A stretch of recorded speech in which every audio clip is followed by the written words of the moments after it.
everybody. Welcome to This Week in Innovation.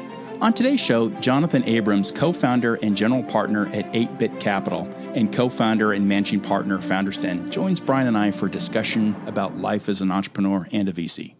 Sathianathan shares insights and stories from his days at Friendster and Nuzzel and provides invaluable insights on mistakes entrepreneurs make when engaging with VCs. Give it a listen and let us know what you think. Hello, Brian. How are we doing today? Doing great, Jeff. Fantastic. It's a great week here in retail. A lot of good stuff happening with some startup activity that we should probably talk about maybe the next time we get together, but a lot of activity that I'm starting to see bubble up. Absolutely. I couldn't agree with you more. We're seeing a lot of activity.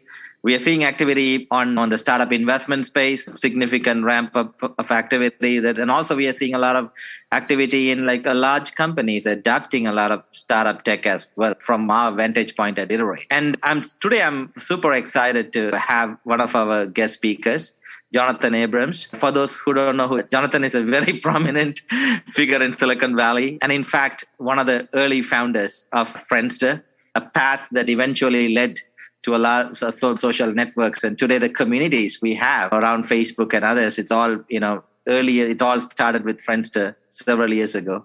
And then Sathianathan has been a part of the entrepreneurial journey through several companies there and has been an advisor, angel investor to several companies. And now he's got his new firm, 8-Bit Capital as well. So Sathianathan, welcome. Thank you. Thanks for having me. It's great to talk to you. As always, Brian, and nice to meet you, Jeff.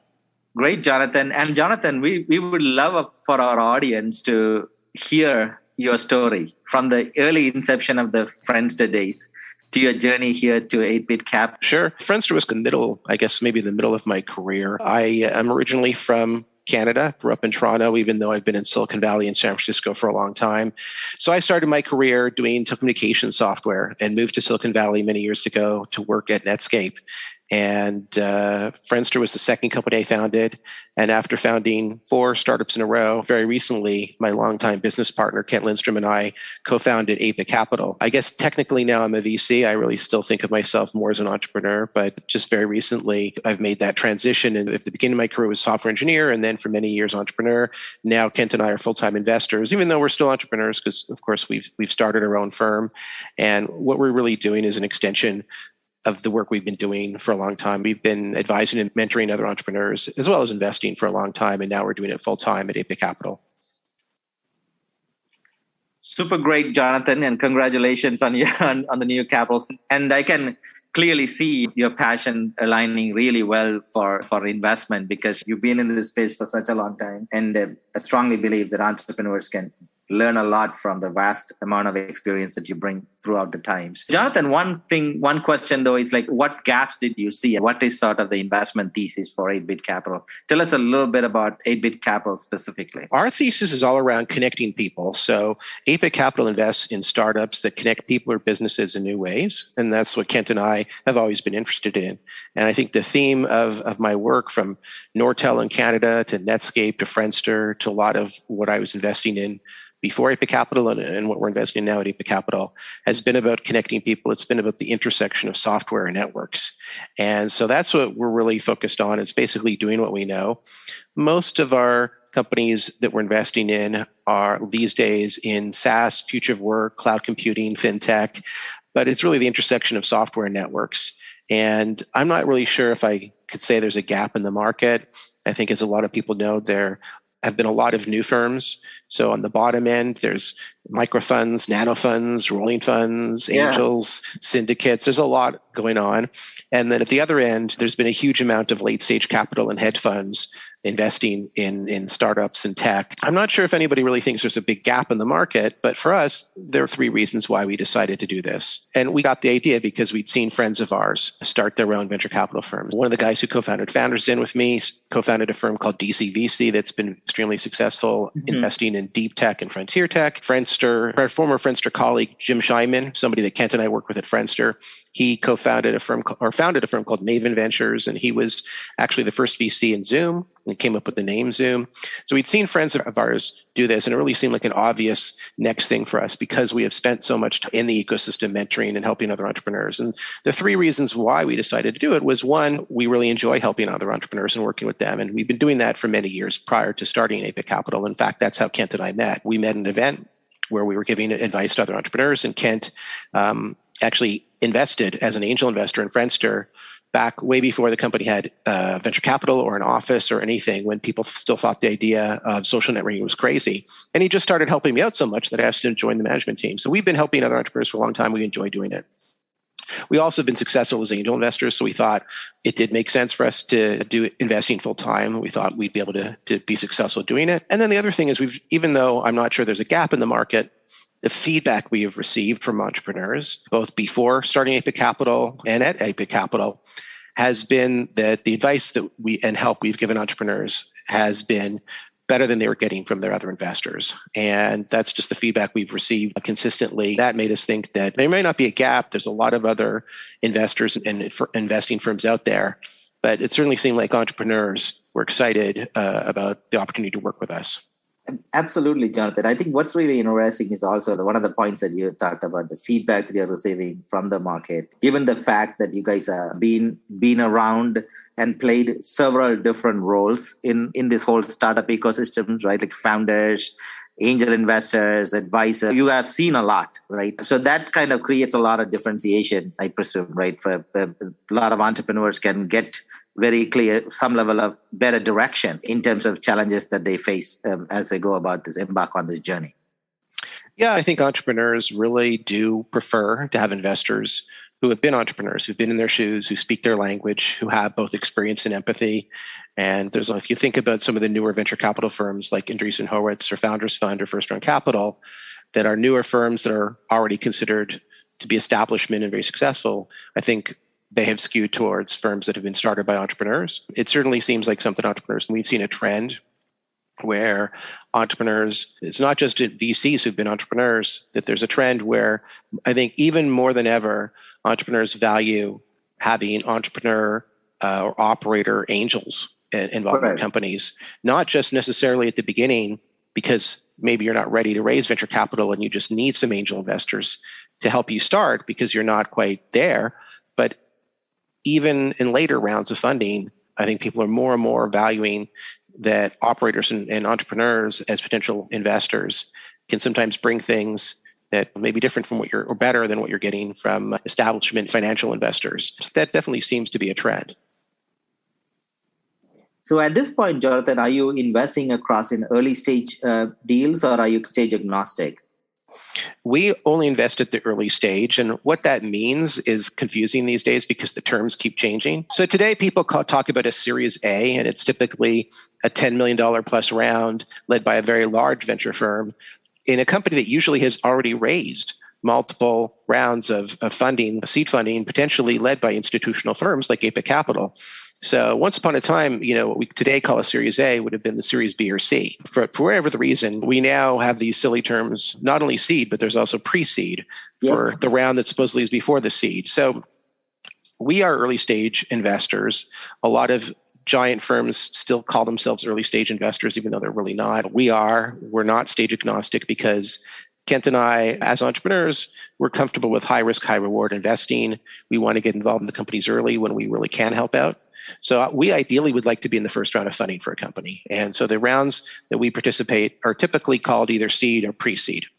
Perfect. So one of the challenges, Jonathan, I've actually seen in the past, being an entrepreneur myself, like when we raise money from venture capitalists, that initially there is a lot of interest as if they're going to help. But as time progresses, they get really busy because they are also managing a very large portfolio. How do you is there some sort of method or I wouldn't say a guarantee, but some sort of a plan that entrepreneurs work with you to tap into your ecosystem as well as have access? Well, I think there's no guarantees of anything. As entrepreneurs, we feel that the value add that VCs bring is overhyped in general. that our experience as entrepreneurs was that there was a lot of hype about it and we were often disappointed. And so the last thing we want to do is over promise and under deliver. The feedback we've received from the entrepreneurs we've been working with is that often we're their most useful investor. And I think there's a few reasons for that. One may be that they're not getting as much as they hope from their other investors. One may be that we do have some things that we're uniquely good at. Like we're very good at making connections. And a lot of what entrepreneurs often want us to do is make introductions to potential customers, to potential investors and things like that. It's true that 8-Bit Capital is new, so we don't have a huge portfolio yet. And it has been on the back of my mind that when we're working on someday 8-Bit Capital Fund 3, we would have a lot more companies that we're working with than we are right now. So I guess I can understand that when you've been, instead of a VC for a year, when you've been a VC for 20 years, and you have maybe over 100 companies that you've invested in, your ability to give a lot of personal attention to each of them may be a lot more difficult. For us, I guess, the entrepreneurs that are the early companies in the portfolio at 8-Bit Capital, and maybe that's a benefit for them, that we have a little bit more bandwidth to focus on them. But I also think that some of the things that we do, we're uniquely good at. And I think it's not really surprising that the guys who started the social networking industry, who've been mentoring and advising for a long time, who've created things like Founders Den, it's probably not a surprise that we're good at making connections between people, but that is something that I think that we enjoy doing. And the feedback we have received has been that the introductions we have made have been helpful and that we're often doing more than other investors are doing. So one of the things I wanted to sort of quickly go back is because you have a very deep experience in the startup industry. I want to sort of go back to the days of Friendster, because a lot of Friendster history has been shared a lot in media and your experience have been, shared in the past. One of the things I want to ask you is, as you went through the whole Friendster journey, especially towards the end, did you ever envision that one day you will be a venture capitalist, or is this just happened by the natural progression of? Yes and no. I think, especially if you think about Friendster is a case where I ended up really doing what I moved to Silicon Valley to do. I did come up with the next big thing, and we're one of those rare cases where you really did have product market fit, and we had something that was growing exponentially and started an entire new industry. And unfortunately, Friendster went through 6 CEOs in 6 years. And obviously, Friendster did not really succeed the way it should have because of these management problems. There's a little bit of irony in me being a VC now, when Friendster is really a case study, I guess, for venture capital going badly. The things that I had hoped that the investors would do at Friendster, certainly expectations were quite different than what actually happened. On the other hand, Kent and I have been helping other entrepreneurs for a long time. We've been involved as mentors, advisors, angel investors, volunteers at different organizations, part of the ecosystem. So in some ways, us doing this is, I think, a very natural thing for us to do and not terribly surprising. And it really is leveraging all of our experience that we have, Kent's finance experience, my technology experience, our experience as CEOs and founders, and our experience as mentors and advisors and all that stuff. All of that, I think, does lead naturally to us doing this, even though I recognize that there may be a little bit of irony in somebody becoming a VC who had some of the experiences that we've had as on. Jonathan, one thing that would be beneficial to our listeners is, do you want to tell the Friendster story a little bit, at least from a very 1,000-foot level at a higher level? Because I think one of the things every time I talk to you is I'm amazed how you and Kent have grown and how you guys have built a genuine ecosystem with entrepreneurs. I've been attending a lot of your events, and I see the enthusiasm, the passion the entrepreneurs have towards interacting with you guys and soliciting your advice and wanting to, I got to go meet Jonathan. That all just didn't show up from nothing. There's so much that you guys went through, and that entire experience got built out over time that you're able to share that and give it back to the community in an amazingly meaningful way. Do you want to just give us maybe a very quick, concise snapshot of what happened in Friendster, and maybe a quick snapshot so the listeners could? The Friendster stuff's a long time ago. I have spoken about it on some sort of, I think there's 2 different podcasts that are like internet history podcasts that I've spoken about Friendster in more detail.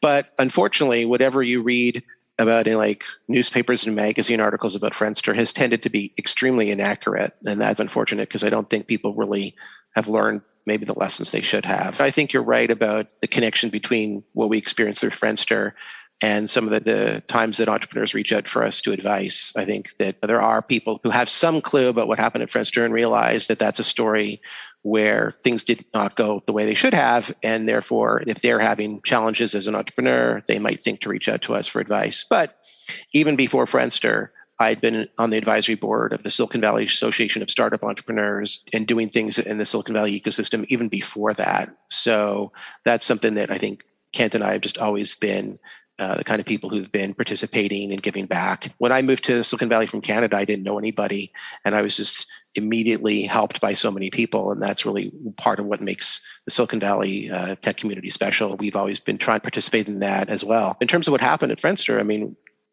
this was the dot-com doldrums. After the dot-com crash, I had this idea. And it was an idea that I think a lot of people thought was crazy at the time, the idea that you would use your real name and your real photo on the internet and have this website that would map out your social connections. When I launched the initial prototype, it just immediately took off exponentially through viral growth. And eventually we raised money. A lot of venture capital firms were interested in investing in Friendster. One of the surreal aspects of it was that the investors we chose were pretty successful, well-known investors, but there were other well-known successful investors who were actually angry at me for not choosing them, which was a very weird experience as an entrepreneur, because most entrepreneurs usually have to work very hard at the interest of venture capitalists. So when it's switched around the other way, it's an unusual experience for the entrepreneur. Google also wanted to buy Friendster. There was a lot of interest in a lot of people in Friendster.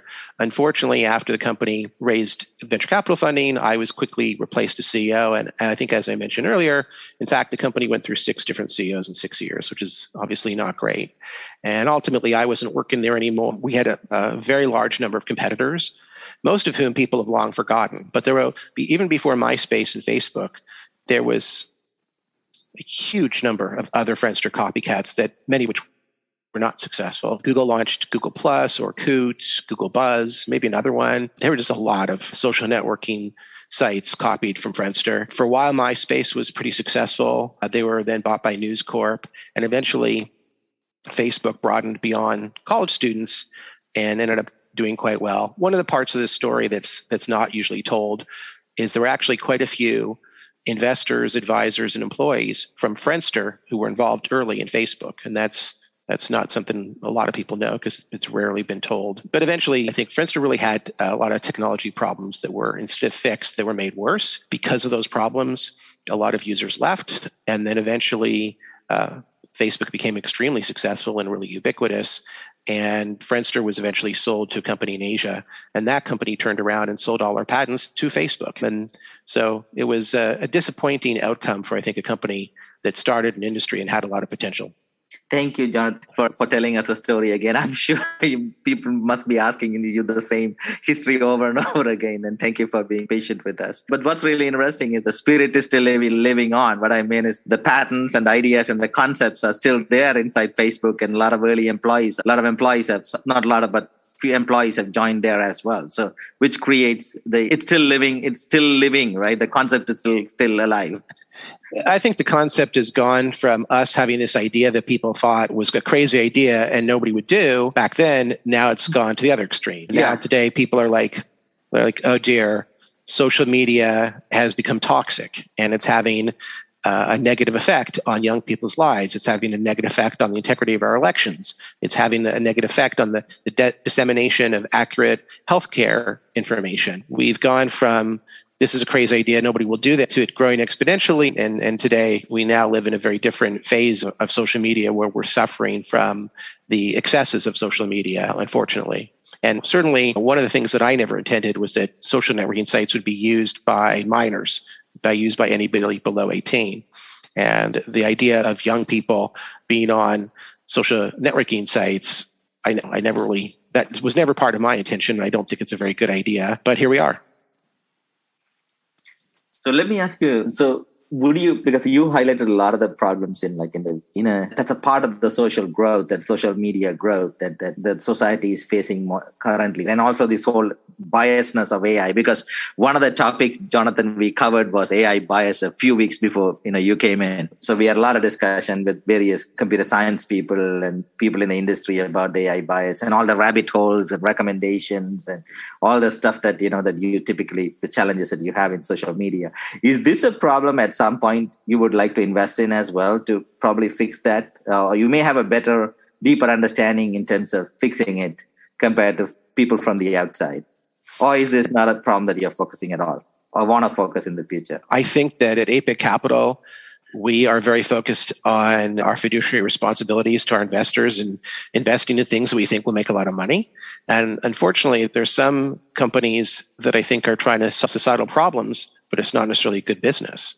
And Right. When Kent and I were working on Nuzzel, we were running an award-winning news app that a lot of people loved. It was one of New York Times' best apps of the year, one of Google Play's best apps of the year. But I loved it. Yeah. Yeah. So a lot of people love Really good. Nuzzel, but it turned out to be a very challenging business to be an independent news aggregator when so many people were getting their news from Google, from Apple, from Facebook, these giant companies. And I think that Nuzzel was helping people solve that problem of connecting them to the content that they really should know about rather than the toxic content, the clickbait and the fake news and all the bad stuff. And yet the companies that are connecting people to the clickbait and the fake news and all that kind of stuff, many of those companies are making a lot of money, and trying to be better was quite difficult. It was not necessarily the most lucrative business. And every week I'll have somebody asking me for advice who wants to start some company that's trying to solve some of these problems.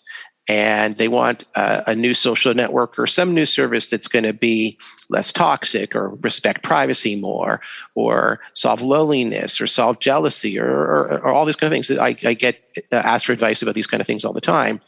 And unfortunately, none of them really seem like great business opportunities to me, at least not today in the current framework we're working in. And it feels like a lot of these, to use an analogy, or if you had an idea where you're going to go around the country and slap the French fries out of people's hands and give them broccoli. Is that a good idea? It would probably be better for people to eat more broccoli and less fried food.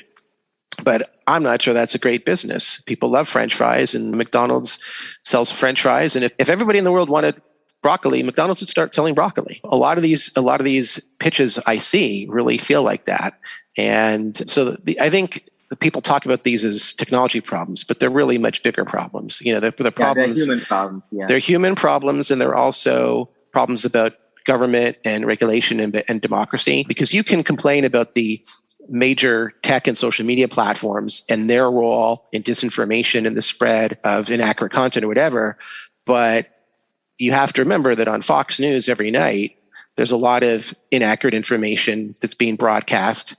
And so I think if we don't have some strategy of how to address that without censorship and address it in a way that's compatible with the philosophies and laws of America and democracy, then you shouldn't think that we're going to have some sort of quick fix for the things that are going on in social media. Jonathan, I'm always very curious about what drives an entrepreneur, what drives a startup. How many times in your career did you just want to walk away and just go back and work for a big firm? And then what stopped you from doing that? Well, I guess the quick answer is never. So I think that to be an entrepreneur is a bit of an irrational thing to do. The chances of success are very low. The chances of failure are high. The chances of stress are basically guaranteed. And so starting a company, becoming an entrepreneur is a pretty irrational thing to do. Trying to be a venture-backed entrepreneur where the potential outcome is a multi-billion-dollar company and the potential likelihood of success is probably even lower is even more irrational. But it's not something that I ever thought, I'm going to give up or walk away. And perhaps I should. If anything, I think most entrepreneurs will sometimes actually persist too long working on something that isn't succeeding. And I think that you have to be a little bit crazy to be an entrepreneur, not too crazy. When we're looking for the entrepreneurs we're going to back at 8-Bit Capital, we are looking for somebody that is a little bit irrational to some extent, but not too much. It's just the right amount, the teeny bit of that X factor, je ne sais quoi, a little bit of crazy. But I don't think I ever actually thought to go back to working at a big, huge company. And I started my career at Nortel, 80,000 people, cubicle. I did that. I never really thought I wanted to go back to that.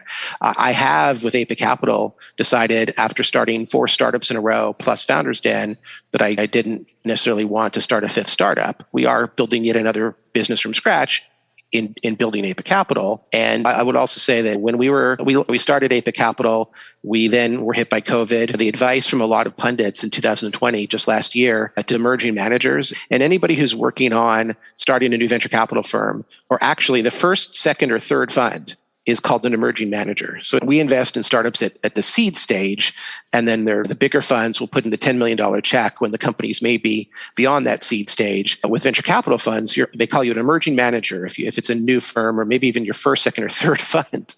So the advice to so-called emerging managers last year in 2020, because of COVID, was like, give up. And we literally were on events where pundits, experts were giving advice to emerging fund managers that they should just give up on trying to start a new firm in 2020. We did not give up, and we were successful. So giving up is just not in our nature. But I think there are absolutely cases sometimes where an entrepreneur or a startup team works on something, and they had a hypothesis and they had a vision. They don't have product market fit. It's not going to work. And sometimes they probably actually go on too far. And maybe after a year, they should have given or worked on something different, and they spend 3 more years working on something that's not likely to succeed. But of course, part of the secret of Silicon Valley has been that the road to innovation has been paved on the back of so many startups that sometimes are not the ones that endure successfully. You've got Friendster and Netscape and so many other companies that have been innovative and paved the way. And so that combination of innovation and failure oftentimes creates a platform for other companies to commercialize those ideas. Maybe it's not a bad thing. And I would say that even though it's very stressful and the likelihood of a venture-backed entrepreneur because starting a billion-dollar company is low, I guess the good thing is you're not mortgaging your house to start your startup. You have investors. You may end up with a company where the company gets sold for $50 million and you've raised $60 million in venture capital and the founders are not really going to get anything. And maybe you spend 5 years working on something and you would have made more money just working at Google as a software engineer, but at least you're not going to come out of it with some huge debt either. So there's pros and cons, but I think that most entrepreneurs are probably inclined not to give up, but maybe too far to the other extreme. What are the signs when it's time to walk away? The problem is nobody knows. And if you look back at so many of the famous stories of famous startups, there were periods where they seemed completely doomed. This is the case with PayPal. This is the case with Apple. This is the case with so many famous successful companies that they had periods where they were struggling and not doing well. There's a startup called Canva, a graphics design company from Australia that just raised a recent round of funding at a huge valuation. And there's a fascinating true story that at one point they couldn't raise money from any of the normal VCs, and 2 actors, I think it might have been Owen Wilson, but 2 well-known actors actually invested in the company and have now made a huge profit on that. There's all these crazy stories you hear. There are probably lots of companies where if the founders had given up, the company might have not become an extremely successful company later. So you don't really know. In the case of Google, for example, in the super early days of Google, they actually tried to sell their technology to a few other companies like Yahoo and a few others. And those companies all said no. Had one of them said yes, the whole history of Google and Silicon Valley might have been quite different. So I don't think there's any way to know. And I think there's a huge amount of luck and timing involved in this business. Now, the beauty of being a venture capitalist rather than an entrepreneur is you can have a whole portfolio of companies. And so you have a lot more chances for that luck to hit. And, then there's a lot of survivorship bias, and people will be like, oh, yes, I totally knew those founders were visionaries and saw the future and blah, blah, blah, blah. But the reality is that investors invest in a bunch of startups. Many of them fail, and some of them end up through luck, timing, and a variety of factors and persistence becoming successful. And we don't know ahead of time, because if we did, the investors would only invest in the successful companies. So it's almost trying to make it to pro sports. It's a lot of hard work. It's some innate talent, and there's the luck factor. There can be a lot of luck and failure, but as a software engineer entrepreneur, nobody's tackling you. You're not going to get a concussion. maybe you'll get carpal tunnel, or maybe you end up having bad eyesight and need glasses. But at least nobody's smashing you into the ground. It is funny how much venture capitalists complain on Twitter about how hard their job is. And my partner and I can't just, every week we laugh at that because being an essential worker, a frontline person during COVID, those jobs are incredibly hard jobs. Sitting at home or in a nice office, having people pitch you or pitching other people and telling people how great you are, it's a competitive job. There are people who have much harder jobs than this. That's true. Those of us in retail know what it's like to work Thanksgiving Day and Christmas Eve and all that good stuff. So I completely agree with that.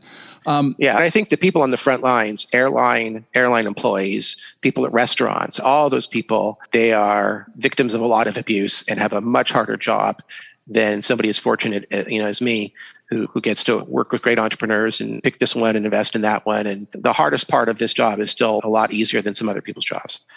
What are some of the mistakes founders make when they pitch you, when they come up and try to get your attention or try to get some money out of you? One of the problems with the industry is there's pretty poor diversity numbers, and that's exacerbated by the fact that the venture capital industry works so much through networks and referrals. But if I get a cold email about a startup pitch, I tend to read it. Problem is they're all terrible. And the quality of deal flow that we get through referrals is much higher. When I moved to Silicon Valley from Canada, I didn't know anybody.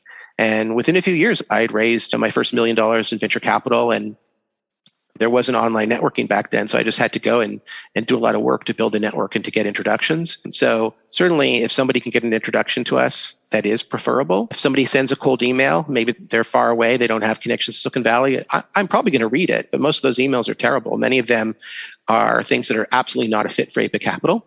So there's so much information available today. Somebody could look at my Crunchbase page or my AngelList page or my jabrams.com website or so many different places to see about all the investments I've made in the past, as well as the companies I founded. And so when somebody sends me a biotech company, that just does not really make sense why they would think that I would be a good fit for that or have any likelihood of investing. But a lot of times I see people sending deals to an investor that's completely not a fit. So the first thing in doing your homework would be to find an investor and then the emails that I get sent are often just very poorly constructed. They're too long. They include a lot of stuff you don't want. And a lot of times what you do want to know is missing. And the email should say, "Hello, Brian. My name is Jonathan. I'm an engineer at Netscape. I've come up with this new idea for a website where people will connect with their friends. And here's a link to learn more." And maybe it's a demo. Maybe it's a DocSend link to look at a deck. But that's basically what you want to do. And a lot of times I just get these very long emails. And a lot of times it doesn't actually have the information I want. Who are you? What are you doing? Why are you doing it? Why did you email me? And here's a way to click and get more. And a lot of times they'll include a Calendly link, but a link to a demo or deck, which is backwards. Or they'll email you and say, "Can I send you our deck? You've already emailed me, just include it." So I think a lot of the cold emails just seem extremely poorly constructed, unfortunately. If somebody had a well-done cold email, I think most VCs would probably read it, but most of the cold emails are just not well done. I think that's part of it. And as I said, do the homework, do your research, find the investors who would be relevant, and don't send a guy who invests in fintech a biotech deal. That's really interesting. Sounds like your experience is very similar to my experience as a Gartner and IHL retail sector analyst. The amount of good briefings I had versus terrible are just crazy. Everyone wants to give you all the information that they think you want, none of it what you asked for, and really not ever getting to the point. So it sounds like we get a lot of stuff every day, and most of it is garbage. And most of the companies we've invested in, some of them have been founders that we already knew, but some of them are not. Some of them are founders that we've never met. We didn't know before. They're not famous. They're first-time founders. Some of them, they're not in Silicon Valley. Some of them are not even in the US. But they usually are a referral from an entrepreneur that knows them and knows us, who sent it to us. And that's enough to work over some of the inherent faults that you saw just because somebody said these people are worth working with. Well, absolutely, that's not it. If I got a cold email that was a well-constructed email about an intriguing idea that's a fit for Apex Capital and the entrepreneur sounds interesting and there's no referral, I'd probably pay attention. And if I got a referral and the referral was to a company that's completely not a fit for us, which sometimes happens, then that's not going to be of interest to us. So it's not actually that that you have to have a referral for it to be good quality. It just happens to correlate that way. It just so happens that the cold stuff, there's a huge amount of it. It all ends up not being very high quality. And then the stuff that comes through referral is just statistically much more likely to be relevant, even though not all of it is. What do you think?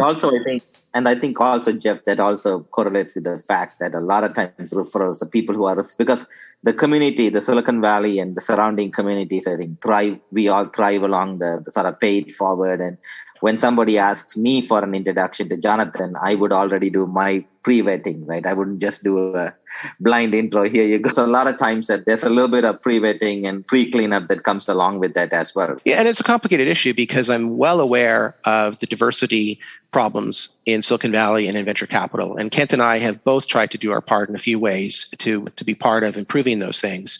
And requiring introductions of referrals, that can be an impediment to improving the really poor diversity numbers. On the other hand, if an entrepreneur can't figure out a way to get an introduction to me, then how are they going to be able to build their team? How are they going to raise money from other investors? How are they going to attract talent? How are they going to do sales and biz dev as a very early young company that nobody's heard of starting from scratch?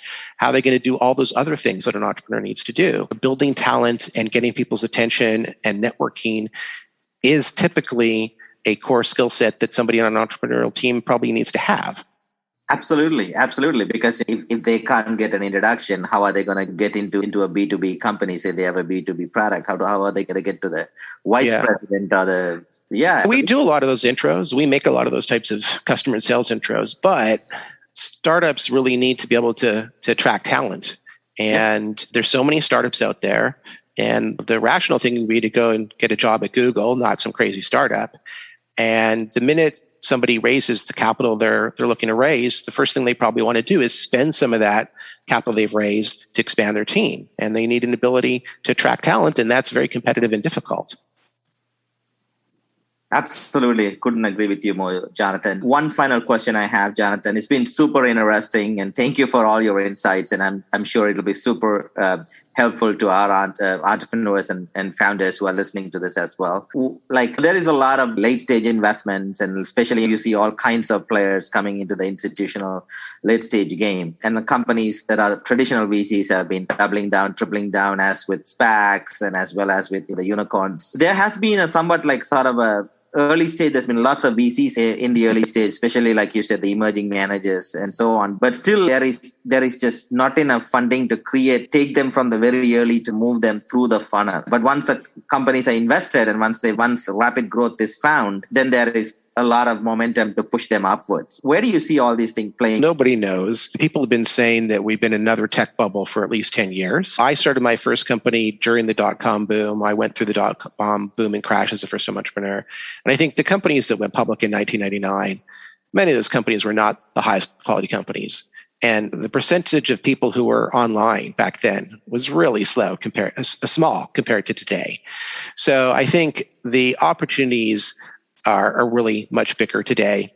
Everybody's on the internet. Everybody has mobile devices. Everybody's in the cloud. And yet there's still so much of business that's still done with pen and paper and checks and signatures and is still yet to be digitized. So I think the opportunity is still very big. And I think the companies that are raising huge amounts of money today, I think overall, they're pretty high quality companies. They're companies with real products, real customers. Many of these SaaS companies have recurring revenue. There's some types of companies where, like WeWork or other things, where I think it's been an attempt to masquerade a non-tech business as a tech business, to give it a veneer of software and tech, to try to get tech multiples.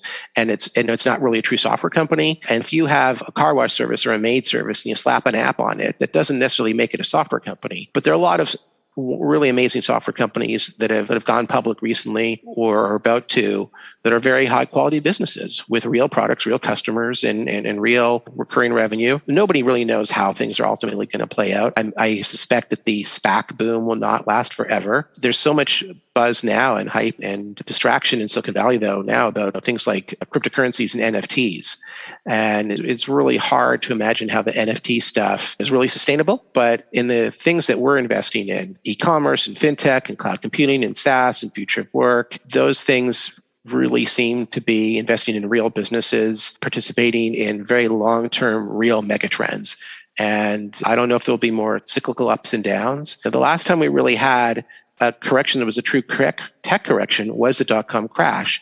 And things were so early then. And when we had the economic crisis in 08, 09, that was not really about the technology industry. And then recently we had the COVID crisis, but that ended up actually accelerating the growth of the move to the cloud, the digitization of business and e-commerce.